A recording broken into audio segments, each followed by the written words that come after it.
अस्सलाम वालेकुम। Punjab college for women Lahore के इस वाक़े ने पूरी कौम को झंझोड़ के रख दिया है कि जनाब रेप का एक एलिगेशन लगाया जा रहा है। किसके ऊपर लगाया जा रहा है? पंजाब कॉलेज की जो गार्ड है उस पे ये एलिगेशन लगाया जा रहा है कि जनाब छुट्टी के टाइम पे एक बच्ची थी, उसको जाने से रोका गया और कहा गया कि तुम्हारे कोई वाजिबात वगैरह रहते हैं, तुम्हें क्लरिकल ऑफिस में बुलाया जा रहा है, तो जल्दी से पहले जाके उनकी बात सुनो और फिर घर जाना। वो बच्ची परेशान होगी, ज़ाहिर है कि मेरी क्या फ़ीस के मामलात हैं।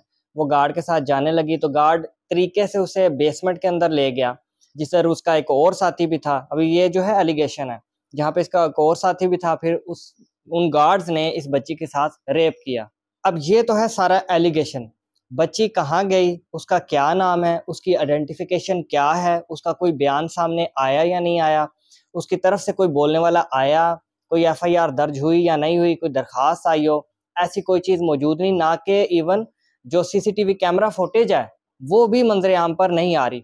लेकिन दूसरी तरफ हैरानगी की बात यह है कि जो स्टूडेंट्स हैं पंजाब कॉलेज के, बॉयज़ एंड गर्ल्स, वो एलिगेशन मुसलसल लगा रहे हैं कि एक लड़की बच्ची जो कि काफ़ी देर से कॉलेज में नहीं आ रही, उसके साथ ये रेप किया गया है।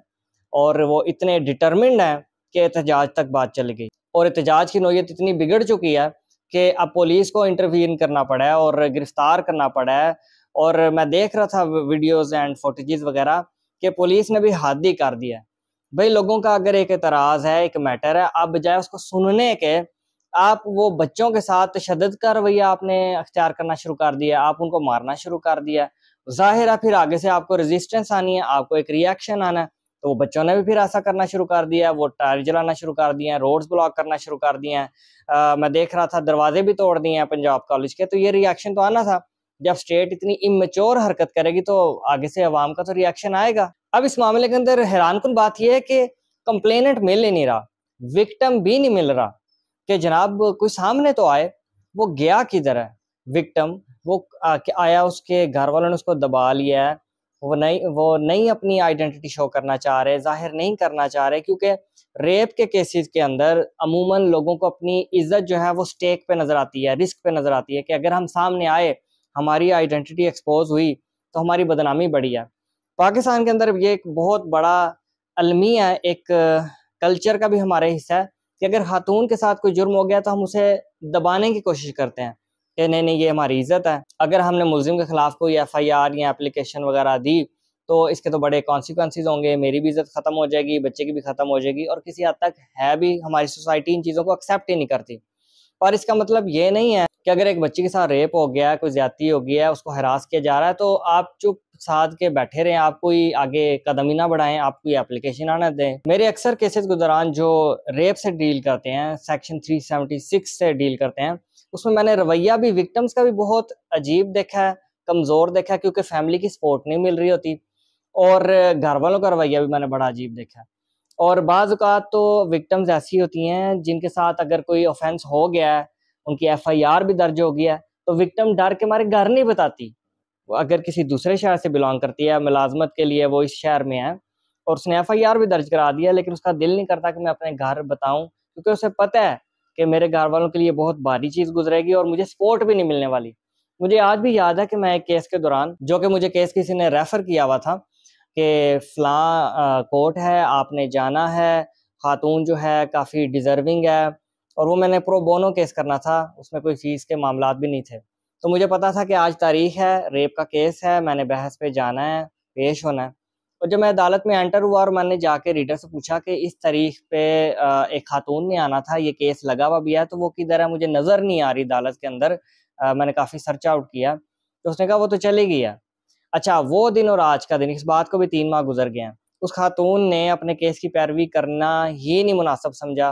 रीज़न्स होंगे उसके पास, maybe lack of support from the family, या करीज ही नहीं उसके पास, या उसका कोई डील होगी और मामला इस तरीके से रफ़ा-दफ़ा हो गया। लेकिन बदकिस्मती ये है कि लोगों को इसलिए भी यकीन नहीं है लॉ एनफोर्सिंग एजेंसीज़ के ऊपर कि जनाब हमें कौन-सा इंसाफ़ मिलना है। या तो हो कि मुझे इंसाफ़ मिल जाना है तो फिर मैं केस ही चलाऊँ। ज़्यादातर लोगों को उम्मीद ही नहीं होती। मतलब ये इतने अफ़सोस की बात है कि हमें अपने जुडिशरी के निज़ाम पे बिल्कुल ट्रस्ट नहीं है। ये तो एक मुसद्दक़ा हकीकत है। इसमें कोई दो राय नहीं है कि जो इंसाफ लेने कोर्ट पे आता है वो बस 50-50 ही होता है। लोगों की जहनी कैफियत, दिल की कैफियत यही है कि मिल गया तो ठीक है, ना मिला तो फिर देखते हैं, लगे तो हुए ही हैं। लोगों को ट्रस्ट नहीं है। यही वजह कि जब एहतजाज करने लोग आते हैं तो उनका रवैया देखें कितना वायलेंट है। पहले तो एहतजाज किए बगैर ही उनकी बात सुन ली जाए, ना लोग अपना ज़रूरी काम छोड़ के एहतजाज में लगे हैं। किसका दिल करता है कि सड़कों के ऊपर टायर जलाए, अपना काम छोड़ के, अगर वो स्टूडेंट है तो पढ़ाई छोड़ के और अपने आप को वक्त डाले।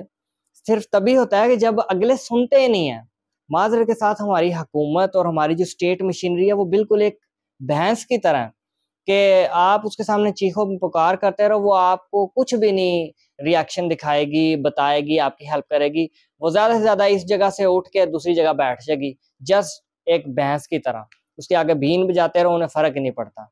तो जब तक ये मामला चलते रहेंगे, रेप के केसेस में भी इजाफा होता रहेगा, विक्टिम्स कोर्ट से भागते भी रहेंगे, आइडेंटिटी भी छुपाते रहेंगे। और जो ये दरिंदे छुपे बैठे हैं, ये दरिंदे कौन होते हैं रेप करने वाले? यही आपके इर्द गिर्द जो आपको नोटिस कर रहे हैं, खातून को नोटिस कर रहे हैं कि उसकी रूटीन क्या है, वो कहाँ आती जाती है, उसका फैमिली बैकग्राउंड क्या है, जिसने पूरी ऑब्जर्वेशन की है। क्योंकि क्रिमिनल माइंड का बंदा जो है कहीं ऊपर से तो आना नहीं है, कहीं पहाड़ों से तो आना नहीं, उसी ने इसी सोसाइटी से ही आना है ना, तो वो कोई भी हो सकता है।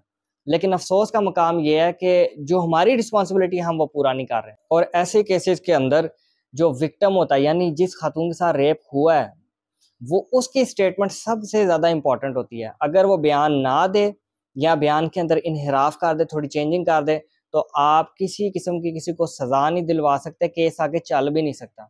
तो ये जो केस चल रहा है, ये जो बातचीत चल रही है पंजाब कॉलेज के हवाले से जो स्कैंडल बना है, इसके अंदर अभी तक विक्टिम का कोई बयान ही नहीं आया, विक्टिम सामने ही नहीं आया। तो एफआईआर भी दर्ज हो तो किस पे हो, ये एक क्वेश्चन मार्क है। Thank you very much.